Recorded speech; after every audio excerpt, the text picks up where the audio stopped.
അറിവിന്റെ വിഹായസിലേക്ക് അക്ഷരദീക്ഷ വരിച്ച് പുതിയ വാതായനങ്ങൾ തുറന്ന കുരുന്നുകൾ. കോഴിക്കോട് കേസരി ഭവനിൽ കേസരി അമ്മന്റെ മുന്നിൽ നൂറുകണക്കിന് കുരുന്നുകൾക്ക് അക്ഷരദീക്ഷ പകർന്നു നൽകി ആചാര്യന്മാർ. കോഴിക്കോട് കേസരി ആസ്ഥാനത്തെ കേസരി അമ്മന്റെ മുന്നിൽ നൂറുകണക്കിന് കുരുന്നുകളാണ് ആദ്യാക്ഷരം കുറിച്ചത്.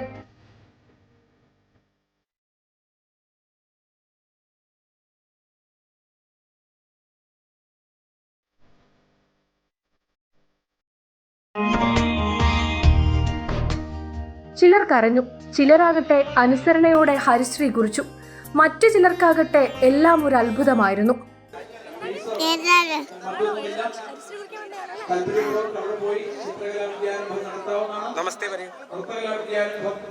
കുരുന്നുകളെ അറിവിന്റെ നിറവിലേക്ക് കൈപിടിച്ചുയർത്താൻ കഴിഞ്ഞത് മഹാഭാഗ്യമെന്ന് രാജ്യസഭാ MP സി സദാനന്ദൻ മാസ്റ്റർ പറഞ്ഞു.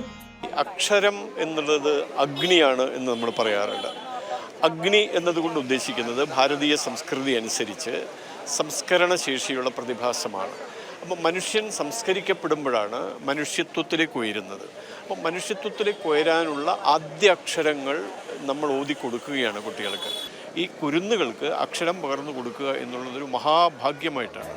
മുൻ Goa governor PS Sreedharan Pillai, Calicut സർവകലാശാല മുൻ vice chancellor doctor M Abdul Salam എൻ്റെ വീട്ടിൽ എൻ്റെ ഭയം പറഞ്ഞിട്ടുണ്ട്, സരസ്വതി ദേവിയാണ് നമ്മുടെ വിദ്യയുടെ വലിയ ദേവി, കാണുന്നിടത്തൊക്കെ തൊഴുതോളണം എന്ന് പറയാറുണ്ട്. അതുകൊണ്ട് ഞാൻ പറഞ്ഞത് ഈ ഒരു ചിന്ത ഇന്ന് അവരുടെ മനസ്സിൽ, കുഞ്ഞു മനസ്സിൽ കുറിച്ചിട്ട് കഴിഞ്ഞാൽ തീർച്ചയാണ് നമ്മുടെ പൈതൃകം നിലനിൽക്കും.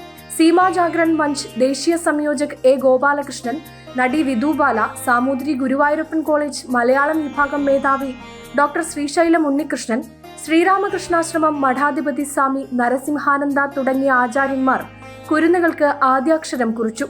ആർട്ടിസ്റ്റ് മദനൻ, രാജഗോപാൽ ഇരുവള്ളൂർ എന്നിവർ ചിത്രകലാ വിദ്യാരംഭത്തിലും ഗായത്രി മധുസൂദനൻ നൃത്ത വിദ്യാരംഭത്തിലും ആചാര്യരായി. ഇതോടെ കഴിഞ്ഞ മാസം 20-ാം തീയതി മുതൽ നടന്നുവരികയായിരുന്ന ഈ വർഷത്തെ കേസരി നവരാത്രി സർഗോത്സവത്തിനും സമാപനമായി.